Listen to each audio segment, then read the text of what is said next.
अच्छा जी, कॉमा और एंड जो है इकट्ठे, ये बड़ा कंफ्यूज करता है।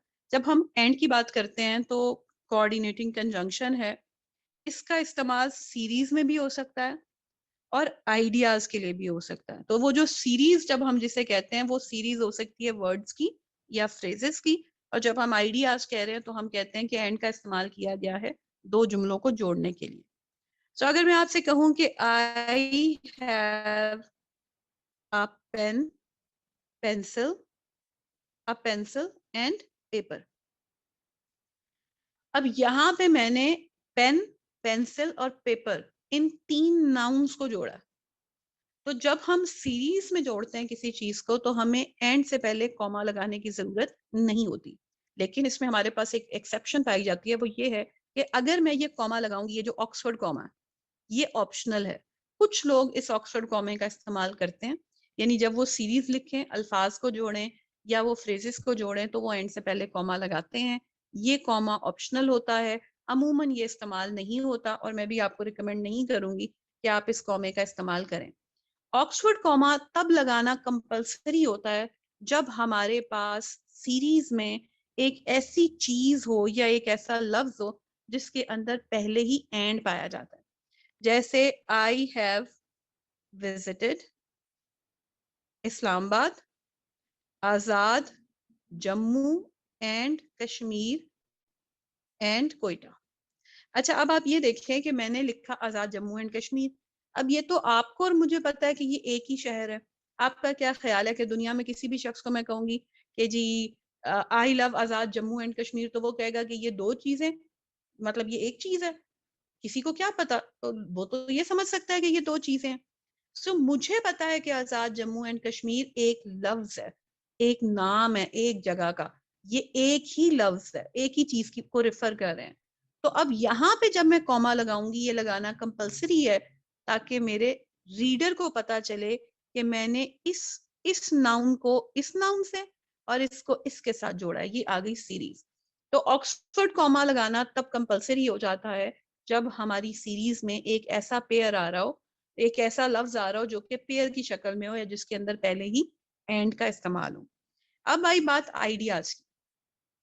सो अगर मैं आपसे कहती हूँ कि Pakistan is a democracy and it it ensures that all of its citizens enjoy the same human rights, ठीक है, या the same fundamental rights. Pakistan is a democracy and it ensures. अब देखिए, Pakistan is a democracy is one idea, full stop लगा सकती हूँ मैं। It ensures that all of its citizens enjoy the same human right, full stop, ये भी एक मुकम्मल आइडिया है। अब मैंने क्या किया कि मैं दो आइडियाज को एंड लगाकर जोड़ रही हूँ, और जोड़ने का तरीका ये है कि ये आइडिया है और ये आइडिया। अब मैं अपने रीडर को कैसे बताऊंगी? एंड से पहले कॉमा लगा के। ये जो कॉमा है एंड से पहले, ये कंपल्सरी है। अगर ये मैंने नहीं लगाया तो मेरे जुमले की पंक्चुएशन गलत है। अच्छा, अब आप ये देखें कि ये एंड और कॉमा, ये बहुत जरूरी है, कंपलसरी है, ये भी कंपलसरी है। ये जो कॉमा था पेन, पेंसिल एंड पेपर वाला, ये ऑप्शनल कॉमा था। अब अगर कोई फैसला करता है कि मैंने सीरीज में एंड से पहले हमेशा कॉमा लगाना है, वो थ्रू आउट द राइटिंग लगाएगा। बेशक कोई वहां पे कोई ऑड इस तरह का आजाद जम्मू एंड कश्मीर जैसा लफ्ज आए या ना आए, वो हमेशा कॉमा लगाएगा। क्योंकि हम ये कॉमा नहीं लगाते, पाकिस्तान में स्टैंडर्ड इंग्लिश के अंदर यूज भी नहीं होता, तो आपको ये कॉमा टेक्निकली तो नहीं लगाना चाहिए। ऐसे में आप लगा सकते हैं अगर आपके एक्सप्रेशन का एक हिस्सा है। लेकिन अगर आपने ये वाला कॉमा नहीं लगाया तो आपका जुमला गलत हो जाएगा। और जब हम कॉमा और एंड लगा के कंपाउंड सेंटेंस बनाते हैं तो ये हमारे जो एंड जोड़ता है दो जुमलों को, तो वो होता है कंपाउंड सेंटेंस।